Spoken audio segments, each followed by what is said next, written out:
Bismillahirrahmanirrahim. Assalamualaikum ayyuhan nabiyyu wa rahmatullahi wa barakatuh. Assalamu alaina wa ala ibadillahi sholihin. Assalamualaikum jami'an wa rahmatullahi wa barakatuh. Asyhadu an la ilaha illallah wa asyhadu anna Muhammadan abduhu wa rasuluh. Alhamdulillahirabbil alamin wassalatu wassalamu ala asrofil anbiya'i wal mursalin sayyidina wa maulana wa habibi ilahil alamin alladhi sumia fis sama bi Ahmad wa fil ardi bi Abil Qasim al Mustafa sayyidina Muhammad. Allahumma sholli ala sayyidina Muhammad wa ala ali sayyidina Muhammad. Allahumma sholli ala sayyidina Muhammad wa ali sayyidina Muhammad.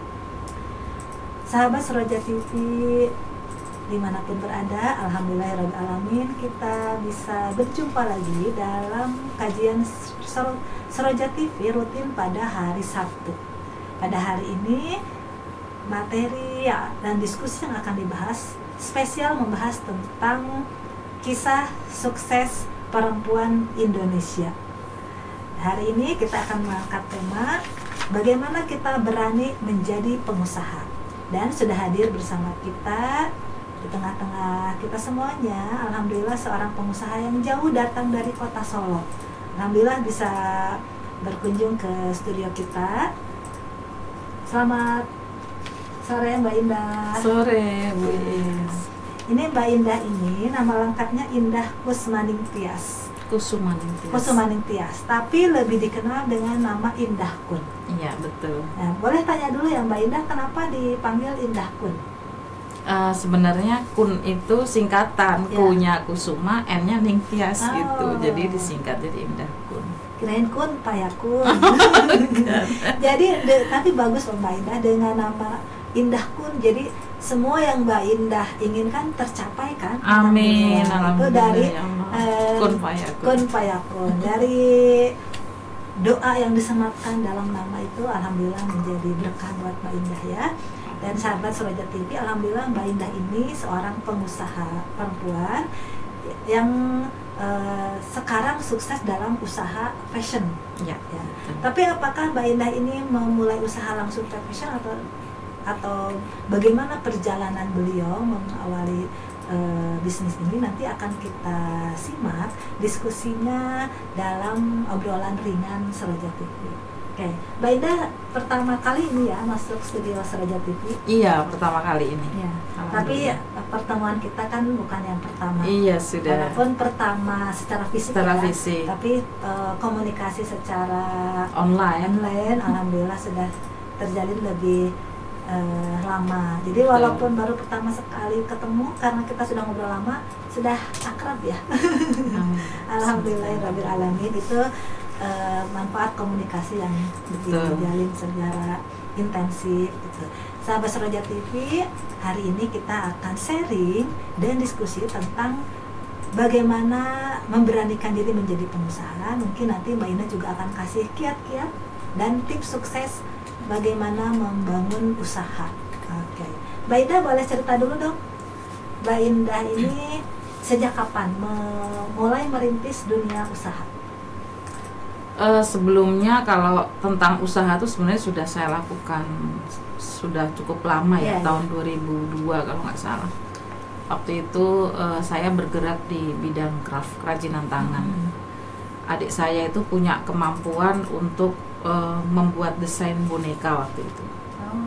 Nah, karena saya melihat ada kepeluangan untuk dibesarkan, maka akhirnya waktu itu saya menjual ini mahar yang diberikan oleh suami saya untuk modal. Jadi mahar itu kemudian saya jual, saya belikan perlengkapan dan segala macam untuk modal bikin boneka gantungan kunci itu. Kemudian saya kembangkan. Awal-awal saya jualan di GOR, gedung olahraga Manahan di Solo itu, dijual ngampar gitu, pakai tiker gitu kan. Ternyata responnya cukup bagus, sampai kemudian kita berani ambil karyawan 2. Kemudian saya gantungan kunci berarti ya? Iya, bentuknya gantungan kunci waktu itu dari bahan flanel. Dulu itu belum banyak orang pakai flanel itu. Kemudian saya berpikir kalau misalkan saya hanya mengandalkan jualan ngampar, jualan secara langsung ke konsumen, maka bisnis tidak akan pernah berkembang. Maka kemudian saya mengembangkan produk saya ini untuk saya tawarkan ke toko-toko grosir yang ada di Solo. Tapi masih di craft itu ya? Masih di craft waktu itu. Kemudian banyak sekali toko yang menolak, tapi memang prinsip saya ketika satu toko menolak maka saya harus datangi 4 toko gitu. Wah. Jadi kemudian semakin banyak saya ditolak, semakin gila saya menawarkan produk saya gitu. Dan akhirnya oleh beberapa toko produk kami diterima dan pemesanan dalam jumlah besar. Baru kemudian saya mencari karyawan untuk pembuatan itu supaya lebih cepat, karena kami handmade. Jadi memang tidak memakai mesin sama sekali. Kita semua dari jahit tangan, semua tangan gitu. Dan mulai dari situ mulai banyak pelanggan, kemudian di Manahan itu semakin banyak varian sehingga semakin cepat perputaran uangnya. Mulainya dari situ sih sebenarnya usaha itu ya. Nah, sahabat Seroja TV, baru cerita awal aja sudah menarik ini Mbak Indah itu ya. Mbak Indah ini optimis orangnya ya, seperti ada sebuah quotes yang saya temukan, katanya hanya orang optimis yang akan bisa melihat bahwa ada kesempatan di balik kegagalan. Ini quote dari Mbak Mary Riana, seorang public speaking ya. Iya. Jadi saya sangat tertarik dengan prinsip Mbak Indah ya. Ditolak satu toko, cari 4 toko. Iya. Ditolak lagi, lebih gila lagi. Nah, Lebih itulah gila sebenarnya lagi. mental pengusaha itu gilanya itu ya. Iya betul, tantangannya di situ.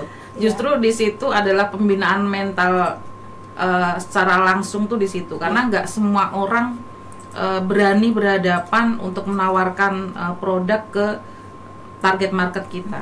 Karena pasti yang kita temui pertama adalah ditolak gitu. Tapi ketika kita gentar, kemudian putus asa, kita bilangnya aduh ini kayaknya nggak laku, nggak bisa. Kita harus berpikir gimana nih kalau produk saya laku keras, gimana saya produksinya, karena sebuah produk itu akan bisa diterima oleh pasar jika pemasaran kita hebat.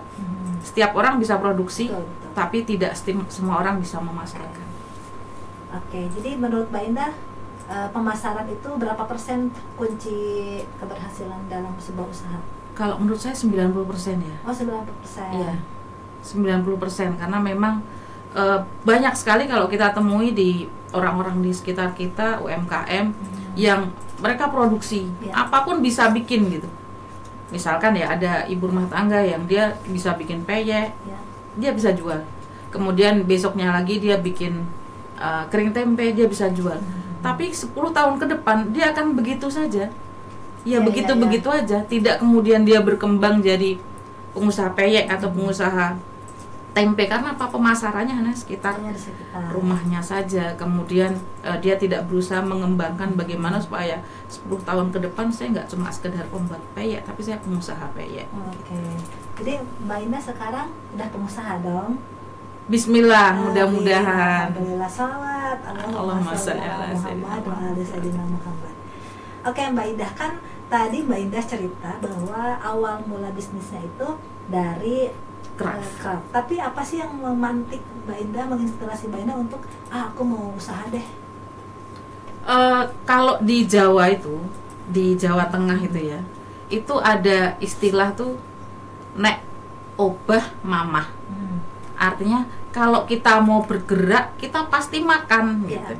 Nah, prinsip dari itu yang kemudian saya mencoba pahami dan saya jalankan dalam kehidupan sehari-hari, bahwa ya memang betul kalau kita nggak mau bergerak itu ya kita nggak bisa ngapa-ngapain gitu. Kita bisa ngapa-ngapain karena kita bergerak. Maka semangat itulah yang kemudian saya bawa dalam setiap perjalanan usaha saya. Nah, saya juga dapat quote dari Pak Bob Sadino. Nah, kenal ya Mbak Indah ya? Pasti saya kenal, tapi beliau nggak kenal saya. Iya, karena dia terkenal. Iya. Saking terkenalnya kita semua kenal. Setinggi-tinggi apapun pangkat yang Anda miliki, Anda tetap seorang pegawai. Tapi sekecil apapun usaha yang Anda punya, Anda adalah bosnya. Bagaimana tanggapan Mbak Indah dari quote-nya Bob Sadino? Saya sepakat sih, bahkan dari quotes-nya Pak Bob Sadino ini kemudian saya mencoba mengembangkan bahwa saya memilih menjadi kepala ikan teri daripada saya menjadi ekor ikan paus. Iya. Kirain mau kakao. Takut ya. Kakao. Siap. Jadi Mbak, apakah Mbak Indah mendapatkan kebahagiaan tersendiri ketika jadi kepala ikan teri? Betul. Karena dengan jadi kepala itu kita bisa membangun sistem, walaupun sistem di usaha kita ini kecil, tapi kita punya tantangan untuk memecahkan masalah yang pasti ada. Tapi kalau kita jadi buntut, walaupun di ikan paus yang gede, kita cuma akan bisa ngikutin aja gitu. Kita nggak bisa kemudian membangun tim, kemudian memecahkan masalah yang mungkin itu akan jadi kerja otak, sehingga bisa juga mengurangi nanti pikunnya kita di hari tua karena otak kita berpikir terus. Iya. Gitu. Oke, luar biasa ya Mbak Indah. Nah, saya mau tanya Mbak Indah, tadi kan sudah memulai usaha, itu berarti sudah menikah ya? Sudah menikah. Bagaimana dukungan suami pada Mbak Indah? Kalau suami selama ini selalu mendukung apapun yang saya lakukan gitu. Bahkan dengan keikhlasan beliaulah saya bisa kemudian merasa bahwa tidak ada hambatan yang saya hadapi gitu. Saya merasa dengan dukungan dari suami itu udah nggak ada hambatan, udah kayak jalan tol aja gitu, sehingga yang lain gampang gitu. Yang penting itu suami. Kalau saya kan katanya suksesnya seorang suami ada istri di belakangnya.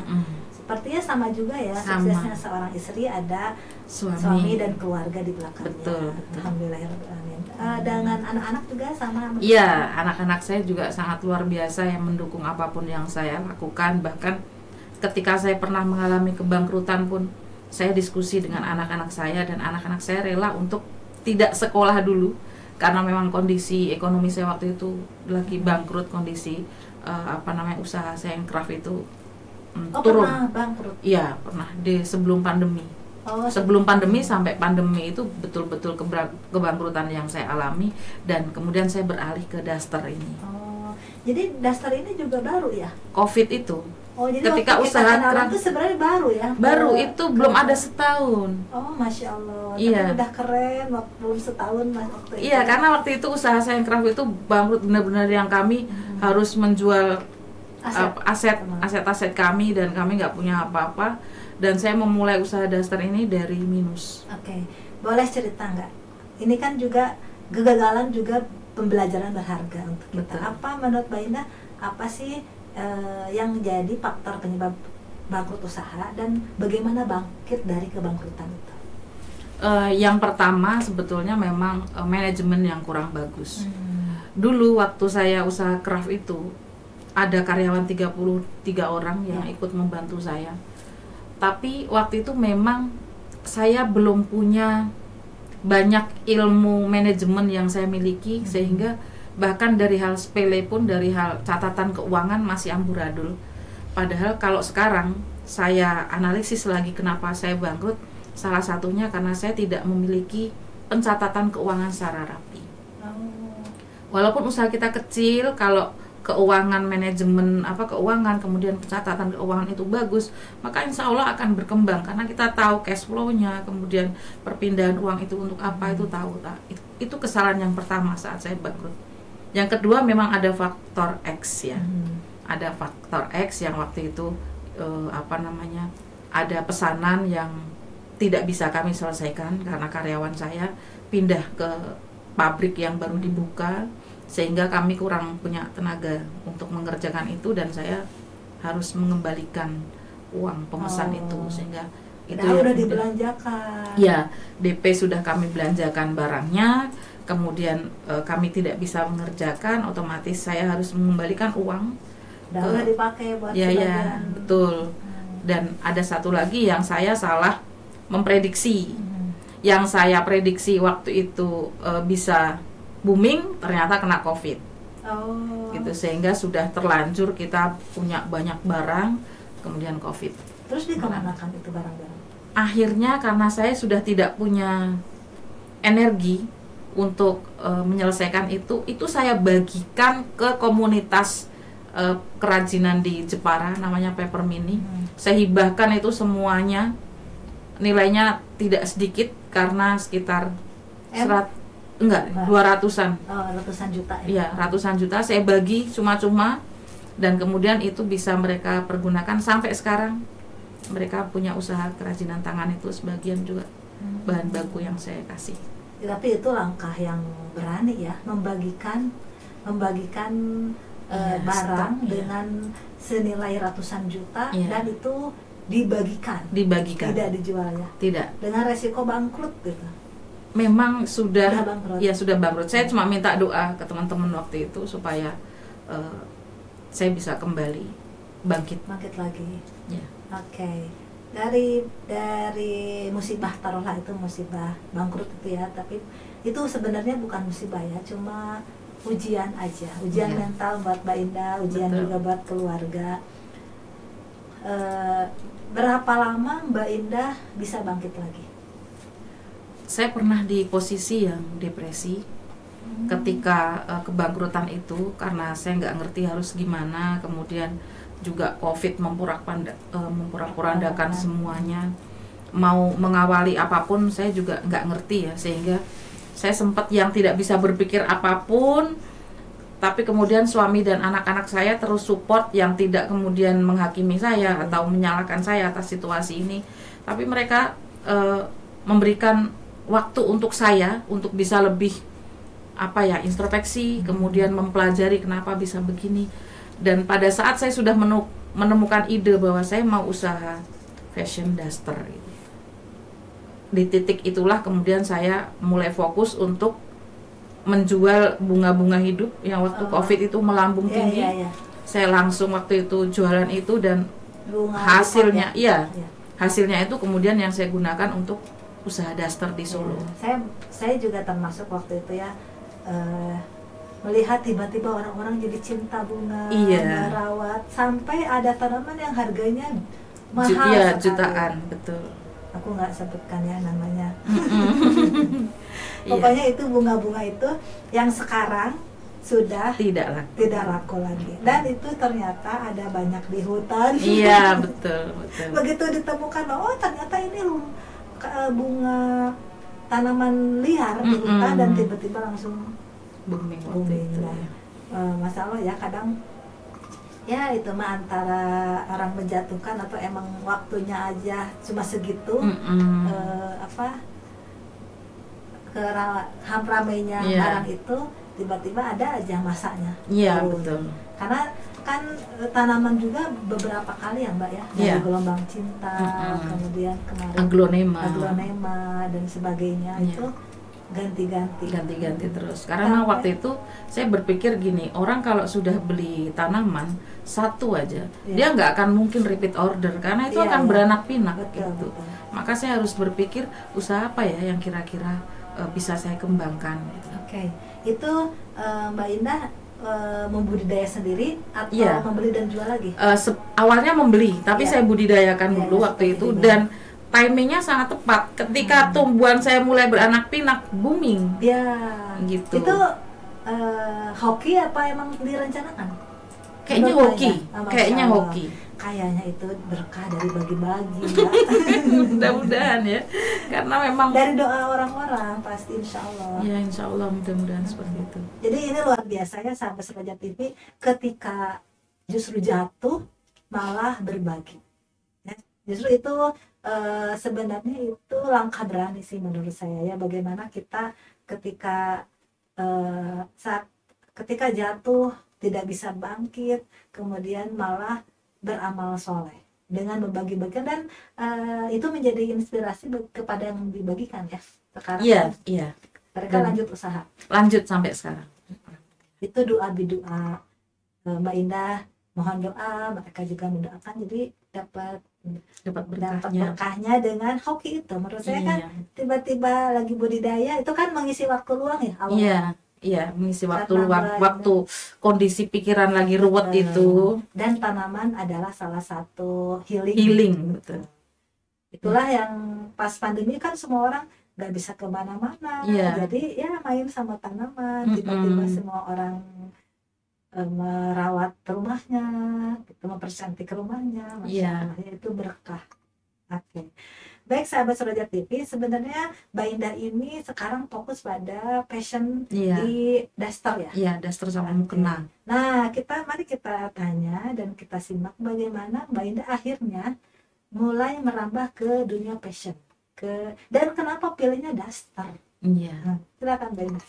Begini, saya sejak lama memang suka bermain sosial media. Boleh sebut ya, Boleh. di Facebook. Saya dari dulu memang suka sekali di Facebook itu, dan ketika saya membuat status itu pasti status saya panjang-panjang. Ya, storytellingnya memang panjang. Saya suka bercerita di beranda saya itu, misalkan dalam memotret satu peristiwa itu saya ceritakan panjang gitu. Jadi memang branding saya bercerita dari awal. Kemudian ketika saya craft, branding saya pun di sosial media seperti itu. Sempat ramai ya, Ya. Berapa tahun craft? Berapa tahun ya, dari 2002 sampai sekitar COVID kemarin gitu. Walaupun ada selingan usaha saya yang menyelingi ya, kayak kuliner gitu. Saya juga punya warung geprek waktu itu, punya kios es teler kayak gitu. Banyak juga dong Mbak Indah usahanya. Iya. Craft apa aja Mbak? Waktu masih jalan craft itu saya punya warung geprek. Kemudian punya kios es teler. Iya, ayam geprek itu, kios es teler. Kemudian punya warung seblak juga. Terus kalau sore itu di rumah? Bukan, di toko, di pinggir jalan. Jadi sewa tempat. Terus gorengan juga gitu. Jadi ya memang selama yang bisa saya kerjakan, kemudian saya bisa delegasikan ke orang lain untuk mengerjakan, ya saya lakukan gitu. Jadi memang usaha. Sukses semua ya? Jalan sih. Untuk dibilang sukses enggak kayaknya, tapi jalan. Gitu. Jadi memang misalkan saya suka gorengan, ya saya jual gorengan. Saya suka seblak nih, saya jual seblak begitu. Jadi kadang kalau misalkan, nah ini mungkin juga jadi ini ya, poin ya, bahwa begini.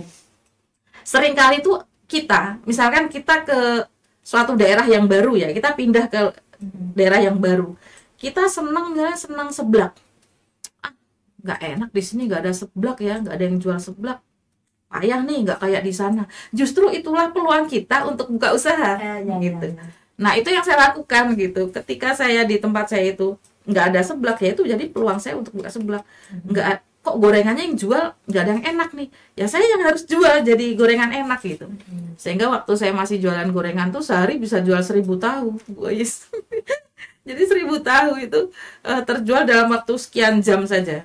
1.000 tahu? Iya. Tahu apa gitu? Tahu jeletot. Yang dalamnya pedas itu. Rajin sekali ya Mbak Indah. Dibuat, dijual. Iya, jadi memang peluang tuh saya selalu melihat gitu. Kalau ada sesuatu yang nggak saya suka, maksud saya ada sesuatu yang saya suka, tapi di tempat saya nggak ada yang jual, ya itu peluang saya untuk mengadakan gitu.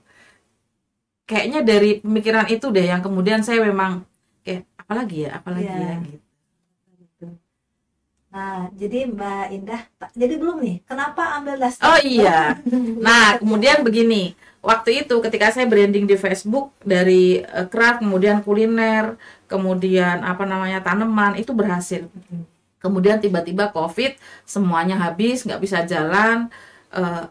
Saya bingung, saya mau usaha apa lagi nih yang kira-kira saya bisa berhenti juga geprek? Berhenti, karena memang orang pada beli ya waktu. Enggak, waktu itu orang mulai banyak yang naruh makanan di gerbang-gerbang rumah orang itu loh, sehingga mereka nggak butuh jajan. Mereka nggak ada uang buat jajan. Betul, kebanyakan orang banyak yang donasi kan. Terus lalu adik saya itu sudah sukses duluan di daster. Jadi 1 tahun dia di Solo, kemudian saya lihat, kayaknya ini bagus nih. Terus saya bilang ke adik saya minta foto-foto jualanmu, saya bilang gitu. Mau saya branding di Facebook. Kemudian itu saya branding gitu, saya upload, saya kasih caption, saya upload lagi, tapi saya nggak jual secara hard ya. Maksudnya begini, saya fotonya daster, tapi saya cerita yang lain. Gitu. Jadi orang ketika baca cerita saya pasti lihat fotonya kan gitu. Walaupun nggak nyambung tetap saya lakukan. Selama 6 bulan itu apakah laku? Nggak laku. Jadi saya branding itu 6 bulan, baru di 6 bulan berikutnya, di 6 bulan terakhir itu ada yang tanya. Kemudian dia order nggak banyak. Saya waktu itu laba kisaran 200.000 kalau nggak salah. Saya udah senang banget. 200.000 teh Laba bersih sebulan, bukan sebulan, sekali itu. Karena banyak karena memang branding saya grosir. Grosir ya, jadi barang dikirim dari adik saya cuma promosi gitu saja. Nah dari situ ada sedikit masuk dan saya lihat berarti udah mulai nyantol gitu ya, berarti branding saya sudah mulai berhasil gitu. Akhirnya saya izin ke suami saya untuk pindah ke Solo karena kami awalnya di Jepara. Awalnya di Jepara. Iya, karena waktu kerap itu di Jepara. Sebenarnya awalnya di Solo, tapi karena suami bekerjanya diterima di Jepara, kami pindah ke Jepara. Gitu. Jadi di Covid itu 2020 akhirnya saya minta izin sama suami untuk ke Solo. Suami tetap di Jepara kerjanya. Jadi kemudian saya dengan anak saya yang pertama itu di Solo, kita ngekos di kosan sempit 2x3, kita tempati berdua aja. Dengan bawa modal 5 juta waktu itu. Saya ke Solo beli kain, saya belikan kain semua. Kemudian saya minta rekomendasi dari adik saya, penjahit mana yang bisa saya masuki, kemudian dikasih tahu rekomendasinya ini saya masuki. Waktu itu untuk bayar penjahit aja saya nggak ada, Bu. Jadi yang penting ini jadi barang dulu gitu. Setelah dijahit, saya minta waktu sama penjahit ini. Saya minta waktu seminggu. Setelah ini terjual langsung saya bayar. Jadi periode itu sampai 3 bulan begitu terus, Bu. Tiap laku saya belikan kain langsung bikin. Setelah jadi nunggu seminggu baru saya bayar. Puter gitu terus. Nah waktu itu saya cuma makan sama anak saya ini, beli nasi bungkus 1. Kalau di Solo itu waktu itu harga 6.000 sampai 8.000 udah dapat nasi sama lauk. Di jam 11 siang 1 bungkus ini saya makan berdua sama anak saya. Jatah makan kita cuma jam 11, saya bilang itu. Kamu kalau lapar minum. Masya gitu. Allah, itu selama 3 bulan seperti itu. Dan di bulan ketiga kami mulai ada pembeli grosir yang betul-betul pembelian jumlah banyak, dan mulai saat itu seperti keran itu dilepas gitu. Jadi nggak cuma di ini tapi dilepas sehingga itu muncrat. Masya Allah. Dari situlah kami mulai bisa menutup utang-utang kami yang jumlahnya nggak sedikit. Jadi yang bekas bangkrut itu masih ditutupi ya? Iya, masih sekitar 300 jutaan waktu itu, Bang. Masya Allah.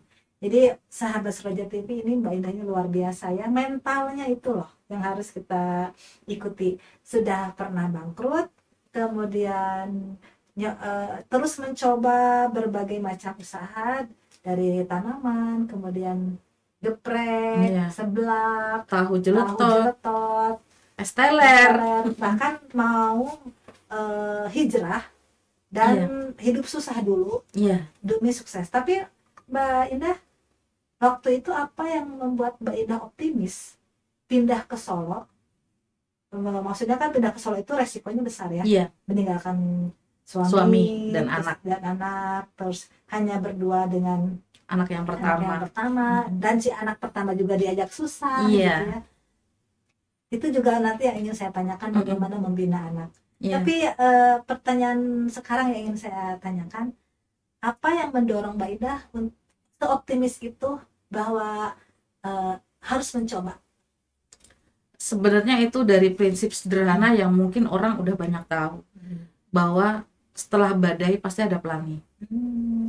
Dari prinsip itu yang saya nggak pernah menyerah ya, bahwa ketika kita diuji dengan badai yang besar, maka pasti pelanginya juga akan makin besar. Maka salah kalau misalkan kita bangkrut, kemudian kita depresi terus menerus, tidak ada solusi, kemudian nggak bisa bangkit, itu sebenarnya salah banget. Karena justru disitulah Allah itu kayaknya emang mau ngasih kita pelangi yang lebih gede gitu. Dari spirit itulah yang insya Allah bikin saya ini pantang menyerah gitu. Dan saya ingin memberikan pengajaran juga ke anak-anaknya bahwa ibunya ini pejuang. Itu penting sih ya. Nah tadi saya kan ingin tahu nih, bagaimana Mbak Indah memberikan pendidikan kepada putri Mbak Indah, perempuan yang Mbak Indah. Yang saya dengar sekarang udah sukses juga. Iya. Iya, itu gimana tuh Mbak Indah memberikan motivasi juga keyakinan kepada putri Mbak Indah, padahal waktu itu kan lagi susah Mbak Indah. Iya. Kok mau gitu dia diajak susah sama Mbak Indah? Kalau itu memang sejak dari kecil sih. Oh gitu. Iya, sejak dari kecil itu sering karena lihat ibunya berdagang gitu ya, Iya. punya usaha, sehingga dia mulai kayak jualan kecil-kecilan gitu. Waktu TK itu saya ingat banget kalau saya kasih uang saku 1.000 gitu, yang 500 itu nggak dibelikan jajan, tapi dibelikan ikan, dapat 2 gitu. Iya. Ikannya itu dijual. Dijual lagi, Masya Allah. Jadi dia beli 500 tuh, ikannya dapat 2. Ikan cupang. Iya, ikan cupang dulu, zaman dulu masih 500-an tuh, dijual lagi dapat duit 1.000. Dari 1.000 dia beliin lagi ikan jadi duit 2.000 kayak gitu. Usia berapa itu TK? TK itu. Oh, Masya Allah. Jadi walaupun sekelilingnya enggak, jadi dikelilingin gitu. Terus nah itu kadang tantangan itu justru dari orang-orang terdekat yang bilang, ngapain kayak gitu, masih kecilnya anaknya malah diajarin begitu. Saya bilang nggak apa-apa, itu biar dia tahu bahwa cari uang itu nggak gampang. Dari situ kemudian SD juga begitu, jualan binder, jualan apa namanya yang kertas wangi itu loh. Kayak begitu. Saya sampai dipanggil sama gurunya, dipanggil, ini saya ngajar di depan kelas, Hana ini bukannya belajar, bukannya apa ngerjain, malah nyatet pesenan gitu. Terus saya bilang, bener Bu, nggak ngerjain. Pada saat ditanyakan ke teman-temannya pun ternyata Hana udah selesai mengerjakan.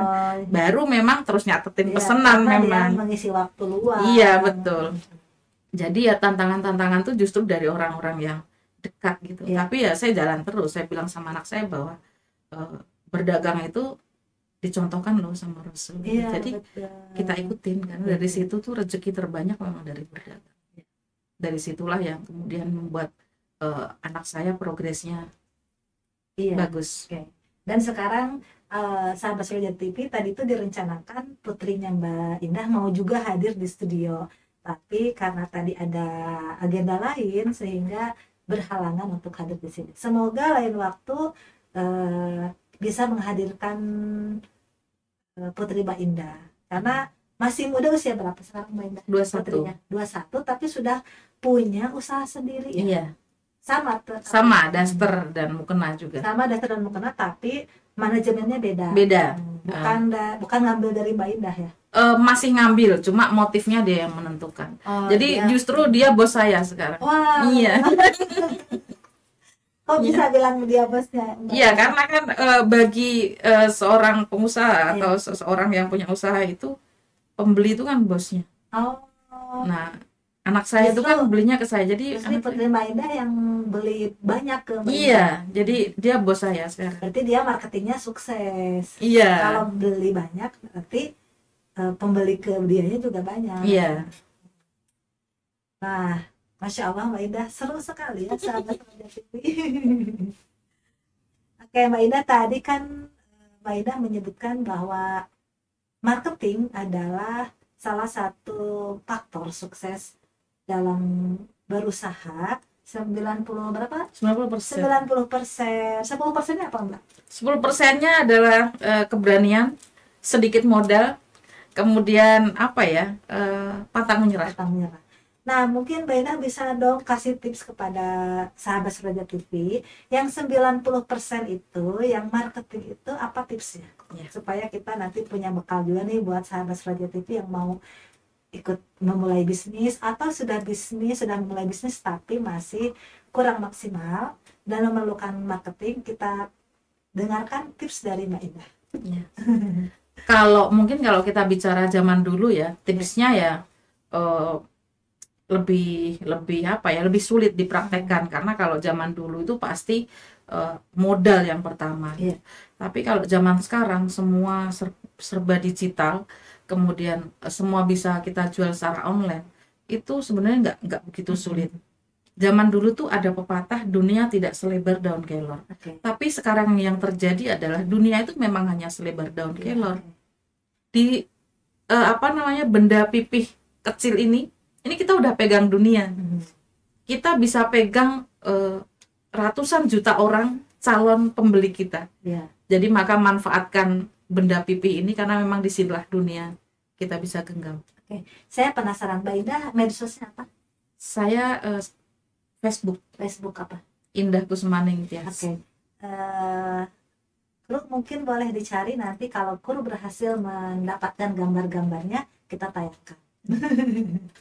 Ya. Semoga berhasil. Diulangi Mbak biar dicari. Dan mungkin sekalian bagi sahabat Suraya TV boleh nanti kalau Facebook follow ya? Iya, di follow. Facebooknya apa? Indah Kusmaning Tias. Indah Kusmaning Tias. Ya, kemudian di TikTok juga ada, di Shopee kita juga ada. Nah, sekarang strategi pemasaran. Mbak Indah menjualnya lewat apa saja? Kita lewat marketplace yang pertama. Marketplace di Indonesia ini ada banyak sekali, tapi saya hanya fokus di 3, di Shopee, TikTok, sama Lazada. Oke. Dan kemudian untuk menjaring konsumen grosirnya saya pakai IG sama Facebook. Dan itu semuanya masih saya kelola sendiri. Jadi medsosnya masih kelola sendiri? Iya, saya mencatat pesanan. Kalau medsos itu saya tidak mencatat pesanan, tapi lebih ke branding. Kalau marketplace memang sudah ada admin, tapi memang dari awal saya brandingnya ya sendirian dulu. Jadi memang awalnya memang kita harus menguasai semuanya dulu ya. Kita pelajari dulu di awal. Jadi jangan sampai di awal itu kita aduh saya harus ambil admin dulu nih sebelum usaha, enggak gitu. Kita harus belajar dulu, menguasai itu dulu, setelah itu jalan baru kita delegasikan orang lain. Jadi kita yang melatih admin. Betul. Bukan kita belajar dari admin. Iya, betul. Karena kalau yang membuka orang lain nanti kita malah nggak tahu apa-apa. Nah, kan sekarang banyak orang yang jual di marketplace ya. Boleh nggak diceritakan nih prosedurnya marketplace itu gimana sih? Kalau dulu apa gimana? Gimana? Supaya bisa masuk ke Shopee misalnya. Iya. Kita harus punya akun penjual dulu kan. Akun penjual. Kita harus punya akun penjual daftar dulu, bikin akun penjual, kita kemudian upload foto sebanyak-banyaknya. Foto produk. Oke. Itu sulit nggak? Enggak sih. Ternyata mudah sahabat. Mudah. Di sosial media sudah banyak kok, di YouTube ada, ya di TikTok ada bagaimana cara kita berjualan di marketplace. Serap aja ilmunya, pelajari pelan-pelan karena semuanya itu gratis sebenarnya kalau kita mau belajar ya. Kita jangan kemudian berpikir, saya beberapa kali misalnya ketemu sama orang kemudian